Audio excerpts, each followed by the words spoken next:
حضور علیہ السلام پر درود پڑھنے سے انسان خود سنورتا ہے اور اللہ کی رحمتیں اس پر نازل ہوتی ہیں۔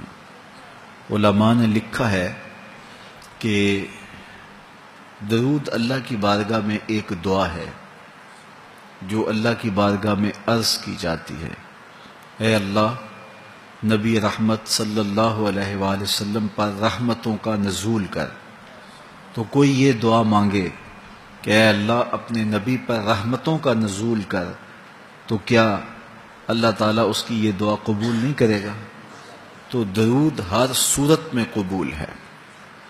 تو اس کا جو فائدہ ہوا کہ جس نے ایک مرتبہ حضور کے لیے اللہ کی بارگاہ سے رحمتوں کی دعا مانگی، تو اس کے مانگنے سے محبوب علیہ السلام پر کتنی رحمتوں کا نزول ہوا وہ تو اللہ جانتا ہے، یا جس محبوب کریم پہ نزول رحمات ہوتا ہے وہ جانتے ہیں، لیکن جو ہاتھ اٹھا کے دعا مانگے، جو ہاتھ باندھ کے درود پڑھے، ایک مرتبہ درود پڑھنے سے اللہ کی 10 رحمتیں اس پر نازل ہوتی ہیں۔ تو جو مسلسل درود پڑھے جا رہا ہے تو پھر رحمت کی برسات ہوتی ہے اس کے اوپر۔ رسول کریم صلی اللہ علیہ وآلہ وسلم نے ارشاد فرمایا، تم جہاں بھی ہو میرے اوپر درود پڑھو، تم جہاں بھی درود پڑھتے ہو وہ میرے تک پہنچتا ہے۔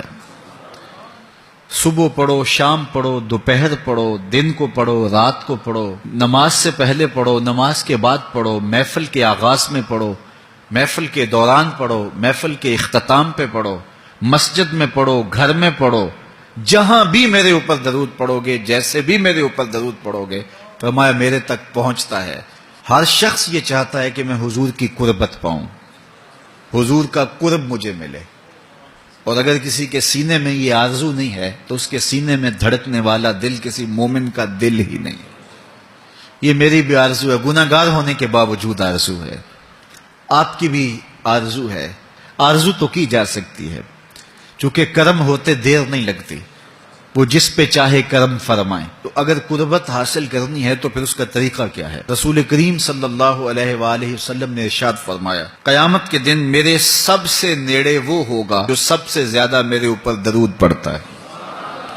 تو جتنا درود حضور پہ زیادہ پڑھو گے، قیامت کے دن اس قدر حضور کی قربت نصیب ہوگی، اور حضور کی چادر رحمت کی ٹھنڈی چھاؤں ملے گی، جام کوثر نصیب ہوں گے، اور جہاں حضور ہوں گے وہاں قیامت کے دن کی سختیاں نہیں ہوں گی، وہاں دامن محبوب کی ٹھنڈی ہوائیں ہوں گی۔ تو حضور علیہ السلام پر کثرت سے درود پڑھنا یقیناً یہ دکھوں کو دور کرنے کا علاج ہے، اور یہ دنیا آخرت کی بہتریوں کی ضمانت ہے۔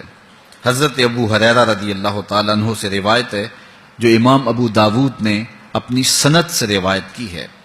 رسول کریم صلی اللہ علیہ وآلہ وسلم نے ارشاد فرمایا کہ جب کوئی شخص میرے اوپر سلام بھیجتا ہے تو اللہ تعالیٰ میری روح میرے اندر لٹا دیتا ہے، یہاں تک کہ میں اس کے سلام کا جواب دیتا ہوں۔ روح اطہر جسد انور میں لوٹا دی جاتی ہے اور حضور سلام کا جواب دیتے ہیں۔ تو مجھے کائنات میں کوئی ایک لمحہ تو ایسا بتاؤ جس لمحے حضور پہ سلام نہ پڑا جاتا ہو۔ وہاں روضہ رسول پہ چلے جائیں تو وہاں لمحہ لمحہ سلام کے گجرے ہیں، کائنات کے جس گوشے میں چلے جائیں درود و سلام کے جو ہیں وہ گجرے ہیں۔